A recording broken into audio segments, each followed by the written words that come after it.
right, so Everett, y'all are really quiet tonight. No. And where I come from, that's very scary. That means shit's about to go down. So what I need you to do is I'm gonna say, "Hey Everett," and you're gonna be like, "Hey." Okay, so hey Everett. Hey. Thank you so much. And so if you like something, you can snap, you can stomp your feet, you can say spit poet, you can say what? And you can do all of these things. So like, can you pretend that I said something awesome and then you were gonna give me some sort of confirmation that was awesome? All right, thank you so much, because that freaks me out when people are quiet. They're like, you're doing a horrible job. So tonight I'm gonna do some old shit, and I'm gonna do some new shit, and I'm gonna do some medium old shit. Okay? Medium old shit is right. All right. Right. I'm giving you the full menu because it's wintertime and shit. All right. In Aspen, Colorado, the lowest priced single-family home is on the market for $559,000. It's located in a trailer park.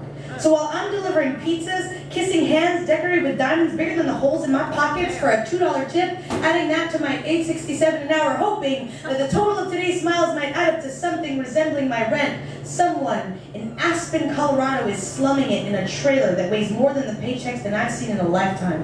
So while I'm out delivering pizzas I can't afford, I play "That's My House." And that's my car. And when a wad of cash is flashed in my direction, I play, "That's my money." Hide my drool and spit behind a customer service smile, hoping that my eyes don't tell my story of hungry, of tired, of I hope that wad means a tip that's at least the cost of a gallon of gas. I walk up the stairway and disappear my collar into the foundation of a house with more rooms than residents, with a plaque for the address, and that beamer in the driveway is our second, because the last one just wasn't fancy. And the doormat, well, the doormat is a funny story, but totally worth the money we spent, so we don't drag unfortunate and pour all of our happy house. See, when people walk up to my house, they ask me if it's in a safe neighborhood, arm their cars, and look around for the address. And the doormat, well, doormat is a funny story. I didn't eat for a couple of days because, well, I didn't want the threshold to echo my pockets. People don't play my game in my house. Instead, they're more entertained with how I'm able to survive. They squint at my television, remark on how the walls make them feel like they're in a coffin, and invite me out and offer to pay, to wash the guilt out of their mouths, to clean themselves of the filth that they've seen that I live in every day. And before sleeping in their warm mausoleum homes, they thank their wealthy stars to not be people like us.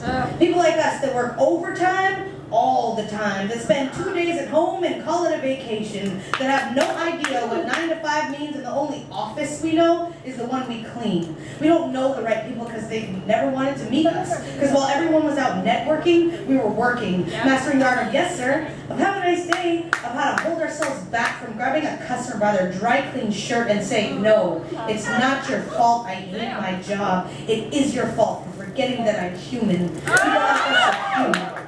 So naturally, we'll always want. So we look more valuable than our yearly income. So we'll work any hour until any hour, work under the table or on top of them, call our happiness our hobbies. So we never lose focus.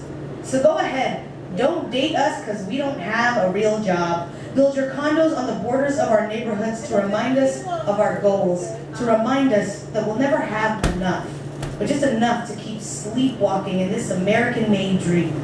A woman opens the door to my imaginary home, holds her child back from me as if my class was contagious, and hands me her payment. She says, "Keep the change." I say, "Thanks. I'm saving up for a trailer in Aspen." Thank you. All right, so I said I had some new shit. And and it's on my phone, so you're gonna have to wait for my phone. Oh, Lord, resurrects. these phones. What's that? It resurrects. It does resurrect. You were incredibly right. So I lost a friend to cancer this year. This person, we were having a falling out, and I never got to make amends. So when she literally passed, I was stepping through the threshold of the hospital room where I went to visit her. So the lesson there is, if you give a shit about someone, you should say so. regardless of whatever shit you're going through. Does anybody have a problem with my cursing? No. Okay, great, because I'm a former sailor and that shit just slows the fuck out, okay? You're not cursing enough. Oh, okay, fuck. Okay. Good, alright, great. What was that? Oh, yeah, George Carlin with the words and the fucks. Alright, cool. To the paintings on the cancer floor where my friend has just died. It is taking all the strength I have left to restrain myself from going riot on the walls of this hospital floor. The bite on my lip is holding me back from ripping your faces off and smashing the glass back to sand. If this was not a place where people also lived, I would use the fire in my desperation to turn this place that life forgot into ashes. How dare you be so tranquil? What devious designer decided to decorate with oil-painted panoramas a cancer patient would long for? Did their assistant walk through the aisles and say it was to die for?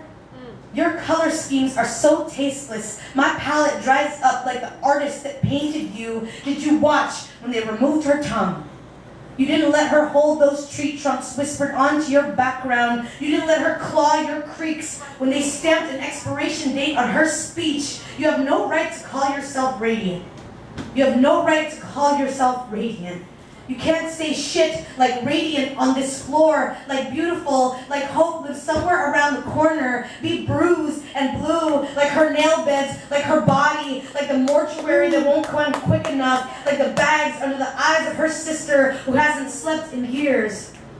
Stop being so restrained, you watercolor trash painting, you overprinted, oversold, deceitful dream frame. There is nothing serene lake about cancer. There is no sun-setting ocean throats. There are no slow drip waterfalls, no merciful wind, no landscapes that aren't bloodshot and fractured.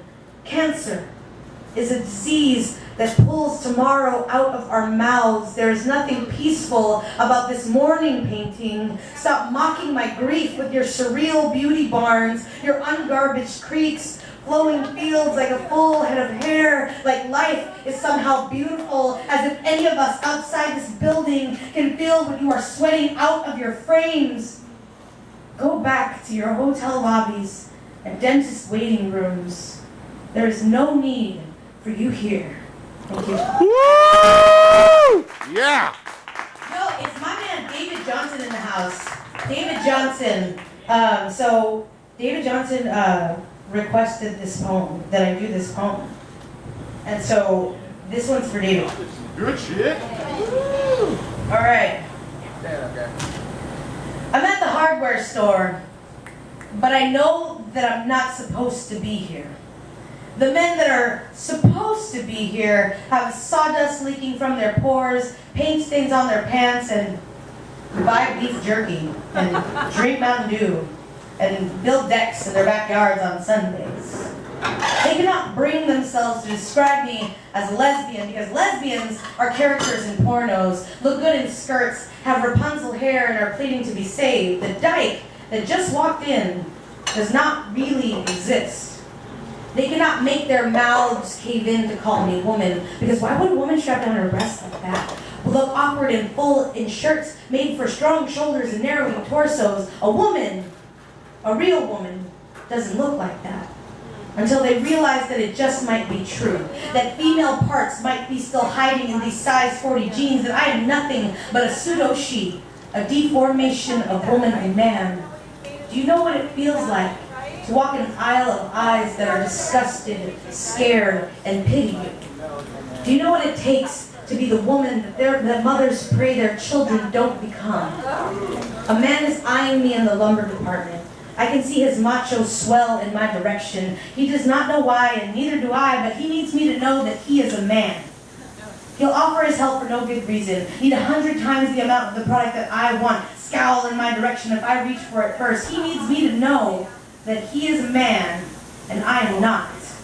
And I've seen this before, in the way straight men hug my feminine friends, wrapping testosterone forearms and biceps around their slender, curvy frames, pressing their investments against their breasts. just in case they change their mind about themselves. And then they look at me, bother up the nerve to give me their side. Adequate space for such a waste of woman. They hold me, roach in a tissue, hoping to throw me away soon. I know that I am a mother's cringe when their daughters want to play softball. I'm the uneasy in your boyfriend when you use clippers on your hair. I am the request for admission at ladies' night at the bar. But I am not the blood sprayed across a smashed windshield, so you have got to stop staring. I am not sorry for who I am, so don't pray for my forgiveness. I am not the Bible, so don't go preaching your understanding about me to anyone that will listen. Do not call me sir or ma'am unless you'd like me to top you. You are not my God, so please stop trying to decipher me. We are so bloated with arrogance. We have forgotten that human is a taxonomic rank, so selfish that we only believe in you or me. I'm at the hardware store, and I know that it's taken me years to get here, and I can only hope that the men that are supposed to be here will get here soon. Thank you.